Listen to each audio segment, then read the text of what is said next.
6 big mistakes people make when they're posting content is, one, they post on topics that their audience, that their clients do not care about, and therefore it's ineffective at attracting people. Like I saw somebody the other day doing a webinar on how to update old software systems. Now think about it. If your decision maker is the CEO of an organization, the CEO is probably not going to get on a webinar to hear about how do you update outdated software. You know, so, and I'm not poking fun at this person. I'm just saying you got to realize CEOs care about shareholder profits. They care about being competitive. They care about being efficient. They care about maximizing productivity. So if you're going to talk about something online, you got to talk about things that your prospects care about, or they're not going to follow you and the content's irrelevant. Which brings me to the second point. If it's boring and uninteresting to read, you forget it. It's got to be binge-worthy. Unfortunately, myself included, we are competing with Netflix today. And so if you're just posting any kind of uninteresting, boring, off-topic, you might as well not do anything because it's a waste of time. You're also, another mistake I see is that you measure results in the wrong metrics. So you get a lot of likes, you get a lot of people following you maybe. Those are ego numbers. Just like top line is for vanity, bottom line is for sanity. I'm telling you, you want to attract and talk to a very small core audience. And this flies again in the face of all social media because everybody who we like to look at and admire have thousands of followers and thousands of likes. And I'm telling you, I know some of these people. I know that their results aren't what you might think they are. So again, your goal is not to have as many as possible because most people are worthless to you. Most people can't write a check for cybersecurity or IT support, right? You're only trying to target a very small core audience, and that's who you got to focus on. That's who you want to target. The content doesn't match up to the hype. I've seen people post out the ultimate guide to, and you read it, and it's really kind of disappointing. And immediately I feel duped, and immediately I have just now thought, I'm not doing business with you, because if you think that's the ultimate guide and it's an empty suit, there's nothing here, now you've just broken trust and you've broken rapport. So if you're going to put something out there and call it the ultimate guide, you got to make sure it's really good. Another mistake I see, it's random. People say, well, we're just putting stuff out there, you know, coronavirus, we're just posting stuff out there. See, you need a strategy and you need to know how to create content that's going to influence, and I'm going to talk about that. And specific to content for lead generation, you don't want to be too educational. Now, good content does help people see and understand a new way of looking at something. So from that perspective, it is educational. When I read the E-Myth, it gave me a framework, it at least gave me the concept of systematizing my business. So it did educate me, it did provide value there. It just didn't get into the details of how to do it. So when you're creating content, your goal is not to educate people. I know you're doing webinars on cybersecurity and you're getting into the weeds way too much. And I know Dave D talks about this because I know he coaches a lot of you. You're getting into too much of the technical details of how you're setting up firewalls and how you're doing endpoint management. And all. CEOs don't care about that, right? You want to influence them, not essentially educate them. So again, the number one most critical goal when you're posting content, we are there to influence, not inform. Now, let me give you a perfect example. Back in the 1960s, 1970s, the Surgeon General required that all tobacco companies publish a warning on all of their products. And it's still there today. And it says something like, as you can see, smoking causes lung cancer, heart disease, emphysema, may complicate pregnancy. Let me ask you this, and go ahead, post it in the chat. Let me see if you guys, how effective was that information? And Jeff, maybe you can kind of see how effective do you think that was at actually getting people to stop smoking? Now that they know, they're informed that smoking is going to cause lung cancer and heart disease. What do they say, Jeff? Anything? Yeah, saying not at all, zero. Yeah, pretty much what the answer is. Right. I think they're getting it. All right, cool. Just don't check in, make sure you're all still out there. I'm just talking to a bunch of camera guys who look bored, so except Dave over here is laughing at my jokes, thank God. He's trying to get a car. That's what he's doing. Yeah, he's trying, yeah, exactly. Very cool. All right, so Let me show you an ad that was created by the CDC, and it is a series of ads that they call Tips from Former Smokers. Okay, now they ran this campaign to try and stop people from smoking, and this campaign drove 1.6 million people to try and quit smoking. Now let me show you the ad. I wish I'd never seen a cigarette in my entire life. I truly did. I wish I'd never ever seen one. Much less pick it up and smoke it.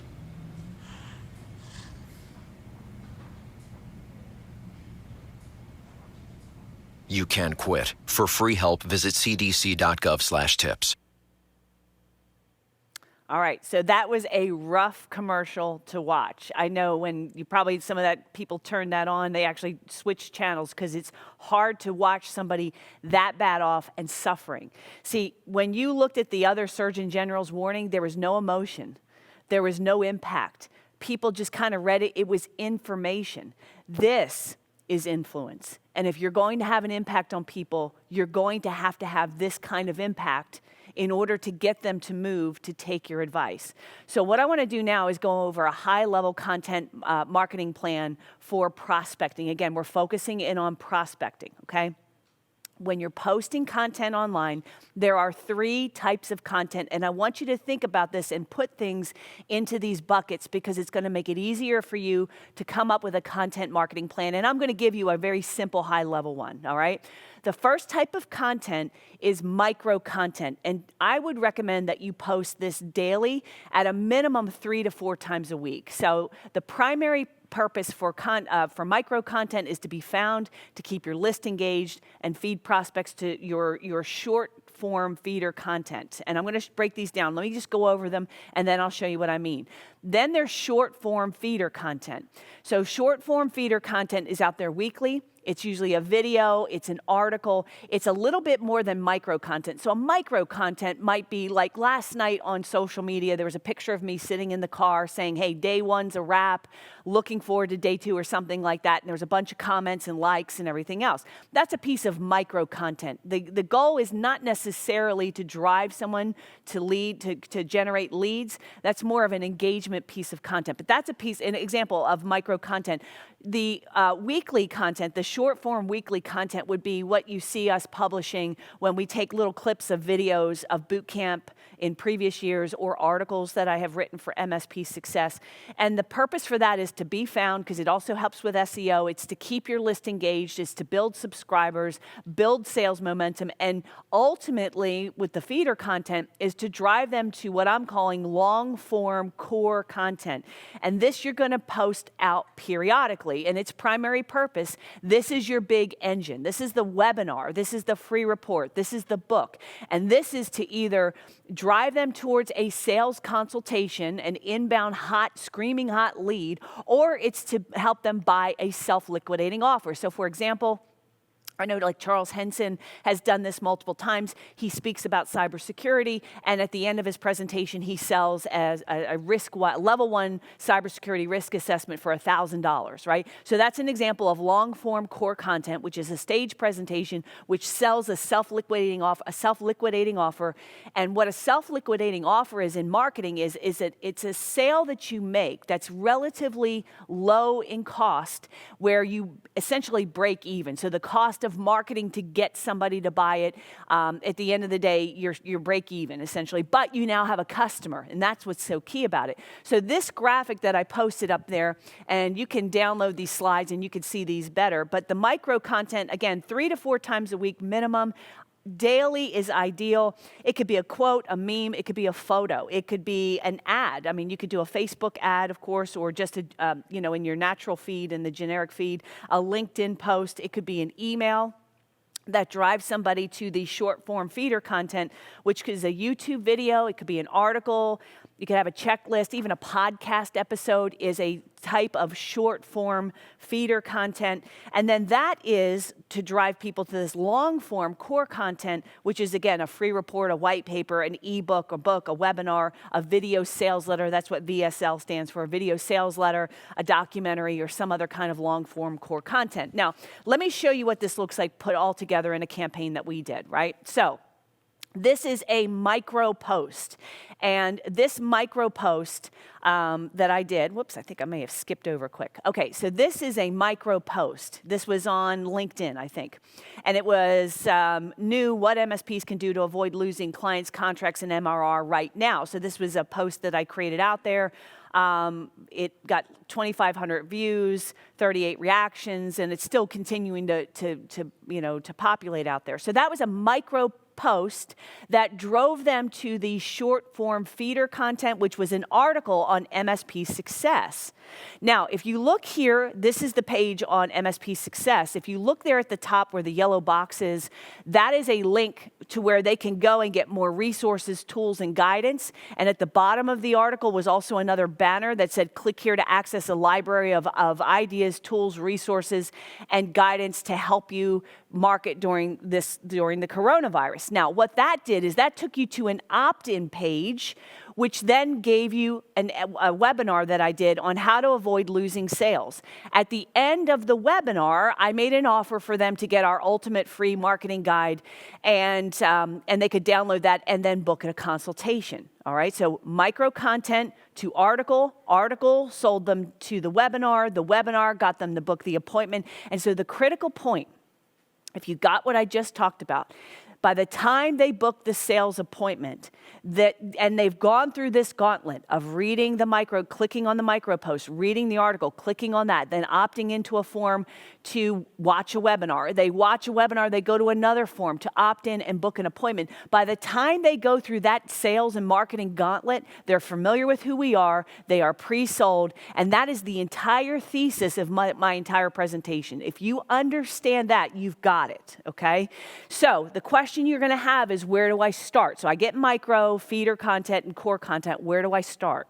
And where you want to start is long-form core content, because, again, that is the big driver and engine that's going to book appointments, that's going to pre-sell people, pre-qualify them to doing business with you. And the micro content and the feeder content is all about driving them to one of those long-form core content pieces, be it a book, a video sales letter, a documentary, a white paper, because once they go through that, that's what's really going to get them familiar with you. That's where you're going to engage with them. That's where you're going to get their attention. That's where you're going to build that awareness, that 5-step buying process. That's where that's going to happen.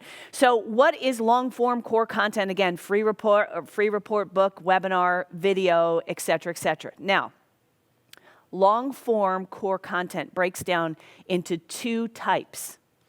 The first one is evergreen. Now, an evergreen piece of long form core content sells a prospect on hiring your company. It sells a core product or service like cybersecurity or compliance or phone systems. Typically, you're not going to sell them at all. We can put it into an autopilot delivery system. I just showed you an autopilot delivery system. That micro content, the articles that we posted out, that webinar. Right now, as I'm standing here on stage live with you, there are leads coming into my office based on that marketing oil well that we set up. So this is evergreen now, and it can be tweaked slightly over time, okay? Now, the other type of content is launch. Now, launch is a piece of long-form core content that you create when you want to launch a new service or launch a new idea. So the coronavirus, when it hit, we instantly went into creating webinars on how to market your business and what to do right now during the coronavirus crisis. Now, we launched a webinar. In other words, we did it live. Once I did it and it was a success, we did actually more than one. Once the one that was the most successful, we took that and we put it into an evergreen system. I've been writing articles. We've been doing micro posts. So again, as I'm standing here live, that system is producing leads and customers for me right now. And it's all that content out there working. Now, so launch, like the coronavirus webinar won't last forever. So, because it's a short-term episodic event, all right? Now, there's another piece of content that I created. I'll give you another example. I did a webinar, it was like a year and a half ago with Channel Pro. It was called 6 Ways to Double Your MSP Leads, Appointments, and Sales Without Spending a Dime on Marketing.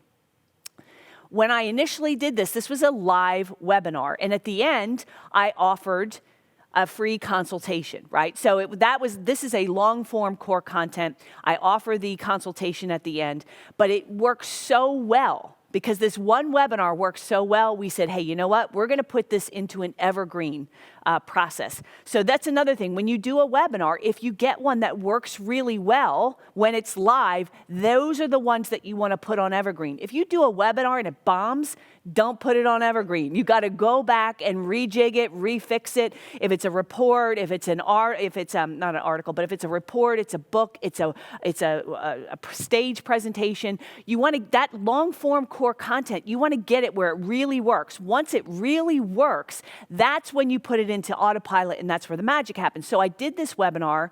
It was the first time I had done it, and man, they got the topic, first of all, for whatever reason, the topic generated 3 times the normal registrations. It also generated 4 to 5 times the number of appointments that I would normally get on the end of a webinar. So Mike and I looked at each other, we high-fived, we said, dude, we're gonna put this on autopilot, right? So then what we did is I created this, a number of articles. So this is just one article. This is a short form feeder article that talks about one of the things and it drives them to that webinar. The other thing I did is I took each of the 6 things that I talk about in the webinar, and I created a short 3 to 5 minute video talking about the thing. So for example, and the title was 6 Ways MSPs and IT service businesses can get more clients. And I gave a little teaser and say, hey, one of the best ways you can get more clients or generate more sales without spending a dime on marketing would be QBRs, for example. And here's what a QBR is, and this is why you want to do it. So I just, a quick tip, and I said, if you want this, more details on how to do QBRs, in addition to 5 other ways you can generate sales without spending a dime on marketing, click on the link below and go watch my webinar. So this is a short form feeder that then drove them to the webinar. Then it was working so well, we created a postcard. So we started sending out a postcard to drive people to watch the webinar. Mike then put it into a book. So here's another little tip.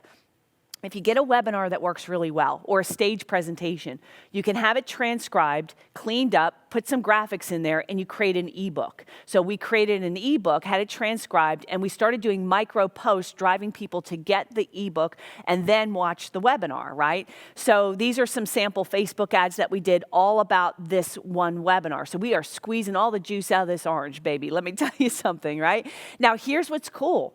The overall campaign stats. Now, I shared with you an opening night that our average cost per lead, it fluctuates anywhere between $350 per appointment set. It typically, I mean, it's been up over $1,000, but we want to get it $400 is our minimum. We can't spend more than $400 to get an appointment to sit, or we start losing money.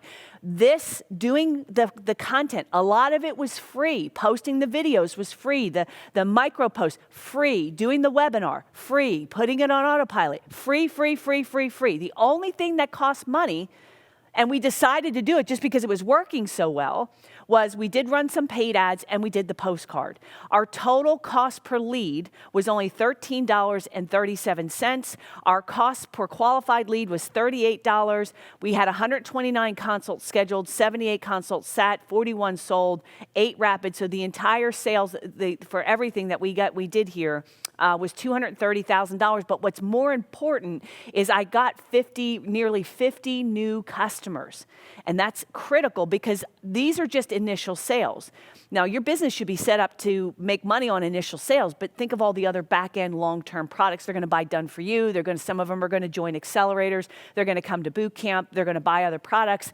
And so this is an example of how you can use micro content, short form feeder, and core content, but it starts with the core content. And that's what's really key, because it has to work so that way you work backwards in promoting something that you know is a machine where you put $1 in here and at the other end produces $10, $20, $30. Like, you don't want to just post content to something that doesn't work, like a webinar that doesn't convert or a free report that doesn't convert. You want to get the long form core content right first. Okay.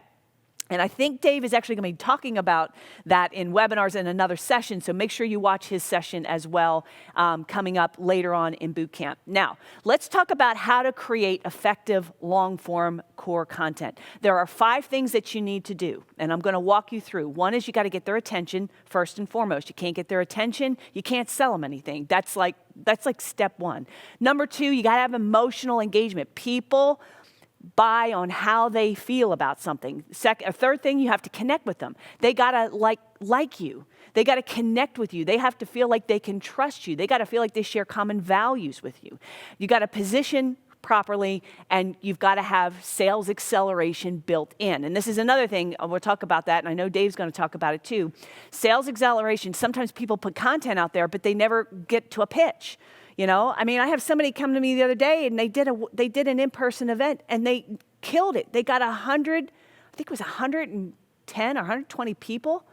And then they're like super excited, and 2 weeks later, they get on a phone with me, and they're like, okay, Robin, now what do we do to get these people to buy from us? And I said, oh, shit. I said, you go back, you get in a time capsule, and you go back a month prior and you design the presentation to sell, because now, like, we can, there's some stuff we can do, but it's not going to be as effective as when you got them right there and you got them to buy. So remember, the purpose of this content is is not just to generate awareness, but to kind of make it fester, bring that latent dissatisfaction to a boil, to where they really got to do something. It's also helping them picking the solution to the problem, and then the source, which of course is you. So let's break this down. Number 1, you got to get their attention. If you can't, nothing else matters. David Ogilvy created one of the largest, most successful ad agencies of his time. If you're a serious marketer, for those of you who are serious marketers, you really need to read Ogilvy on advertising. He built Ogilvy and Mather from the ground up. And very successful guy. In fact, Mad Men was loosely based on Ogilvy. And his quote is, on average, 5 times as many people read the headline as the body copy. When you've written your headline, you spent 80 cents out of your dollar. And he was talking to his ad writers when they were doing ads for their clients. It was so important. So let me give you some ideas for some topics. Now, one topic of long-form core content that's a staple, this is a staple, is a buyer's guide to what you do, okay? So, for example, for general IT, 21 critical questions to ask your next IT company before signing a contract or letting them touch your network. That is a template that you have. If you go back and you read this and then go through this session, you can make that even better. Another one, what a small business owner in Nashville should expect to pay for outsourced IT support, and 3 ways to know if you're overpaying. Again, that's a template. I've given that to you. You have this. Go through this, make this core content even better using the strategies I'm talking about. If you sell application development, the real secret to hiring an application development firm that will actually deliver a bug-free product on time and on budget. Again, this is a buyer's guide. Office 365 migration, 7 highly probable ways your Office 365 migration will go very, very wrong, and 1 simple way to avoid them all. That's hiring you, okay. Phone systems, how to avoid choosing the wrong voice over IP phone system that will drop calls, sound choppy, and be highly unreliable. Again, these are buyer's guides. These are long-form core content that should live on your site. This is something that once you get it right, you don't have to reinvent, right? You have it out there. It lives on your site. As new prospects get ready to buy, they're going to find you, and then you can back into these by posting, like, with the 21 critical questions, create 21 articles, create 21 videos, tiny short tips, and then say, if you want to know 20 other ways, 20 other questions in addition to this, you should be asking your IT company. Click on the link below. And that feeder content is going to get people going to that buyer's guide and generating leads for you. Now, let's talk about product sales letters. I'm using the term sales letters for this long-form core content because that's what they are. They're a sales letter.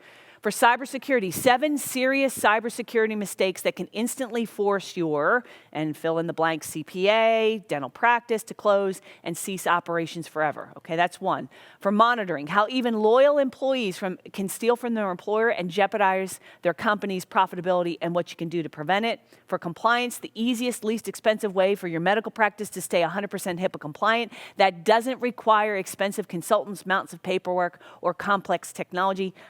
That's one you want to steal, right? A little known phone system secret to securing more clients for your law firm without spending a dime on advertising. So some of these, I don't have templates for them all. The other ones I do. I'm giving you ideas for webinars, for free reports, even for books that you could start writing ebooks. If you're selling co-managed, how CEOs of growing companies are getting top-level IT support and cybersecurity protection without the heavy cost of a fully staffed IT department. Fraud prevention, how to instantly spot the 10 top point-of-sale scams checkout clerks use to steal thousands of dollars in merchandise without getting caught. Excuse me. ERP, how to crush the barriers to profitable growth once your business hits, pick a number, 5 million, 10 million. That's by the way, that is what we would call dog whistle copy. So if I'm a CEO and I'm at 5 million, then that's going to really attract me. Now you pick the number based on the prospect you want to attract, okay? Remote workforce, 5 things businesses should never let employees do when working from home. Application development. This is actually a sales letter and a headline I created for a client that brought people screaming in to hire him to do consulting. He did application development and IT. And this said, for upstream oil and gas companies, how to lose up to 60% of your most senior engineers to retirement and guarantee increased productivity and production. And as I'm talking here, guys, if you would, post up here with Jeff. I'm going to pause in a second here. Do you see any value in this? Do you see how this is going to get people's attention? Can you see how this is going to attract somebody versus, how to fix spreadsheets in your office, which nobody cares about? Co-manage. 3 hidden ways tens of thousands of dollars are unintentionally leaking out of your business and how to identify and stop them. Cybersecurity, how to take a quick quiz to see if your IT department is failing to protect your organization, or the SHIELD Act simplified for, fill in the blank, whatever niche you're going after. 3 things your IT department must do today to avoid the $250,000 fine. So these are just examples. So Jeff, what's going on over there? Are we getting any comments? Are people liking this, hating it? Yeah, they're loving it. Justin Shelley was saying that he's going to have to watch this about 10 times because there's so much content that's going through, and everyone's asking where to get the tools on this. I know we've got them on the dashboard. We've got them on the page that are here. But everyone really overwhelmingly is saying absolutely they see how this can really be effective for them from a content strategy. Right. Cool. Yeah, and so you see I have what we're actually selling. I have it underlined there because you won't know from the headline, and that's what's important. That's what you need to know. That, we don't go out there and say, here's a brochure on ERP software. Nobody wants that. Nobody wants to buy, no CEO wants to buy ERP software. They want to know how to crush barriers to growth. They want to know how to get accurate information. They want to know how to get accurate details, right? So this is really, really important. This is another headline that gets CEOs' attention, the small business cybersecurity crisis. So again, this report is up there with these materials, and I'm going to go through this. I'm going to give you some examples on how to use this. But again, you could see this is a headline that is going to get people's attention. And I've had multiple clients tell me when they send this report in advance of a sales meeting, that the sales meeting goes infinitely easier because they're actually a little freaked out, they're paranoid, and they're ready to listen. And that's the key thing. You got to get them ready to listen. All right, moving on. Number 2, emotional engagement. Everyone buys on how they feel. Everyone. And I know you like to think you're very logical, very rational, and that you don't make decisions based on how you feel. But that's just not true, okay? So I'm going to ask another question, and Jeff, you can tell me if people agree with this, okay? So, for example, I know a bunch of you have sold a home, or you've actually had to sell a home, buy a home. And in doing so, I know a lot of you have probably hired a real estate person, right? Someone to help you with selling the home, showing the home. Is that right? I'm sure it is, right? Now, here's the question. When you pick the real estate agent to sell your home, which could be, in most cases, is the single largest asset that you own. It's the single biggest purchase and sale that you're going to make outside of your business for most people. Now, when you pick that realtor, did you do in-depth research and analysis to find out which realtor sold the most homes in the shortest amount of time, meaning days on market, for the highest, closest asking price? Because it's all public information. You can get that anywhere. How many of you actually did that research and then picked the one, interviewed all 5 or 3 or whoever the top ones were to find out who was the most qualified, credentialed person to sell your home? How many of you did that versus you just went around and talked to a couple people and said, who did you use? And someone referred you and you met with them and you liked them and you said, okay, fine, I'll have you sell my home, right? Jeff, what are they saying? I see you're grinning over there. Yeah, I'm seeing, I did not research. They were a neighbor. I did a lot of research. I actually did. So it's a little bit of a split. My guess is, from what I'm seeing here, is that there's a lot of them. Yeah, well, maybe we have a very analytical crowd, but my point is, how about a financial advisor? Think about that. If you have even a financial advisor, did you pick them by looking at their track record and their history? Did you interview 5 to 10, 20 of their clients? Did you look at their history on how they've been able to help clients develop wealth? See, my point is, if I really dig around, there are decisions you've made, important, big decisions, and you made it entirely based on how you felt about that person. So one of the things you got to do in your sales letter, in your webinar, in your stage presentation, in your book, you can't just have a fancy title. You actually have to build the awareness of the problem and make it even worse.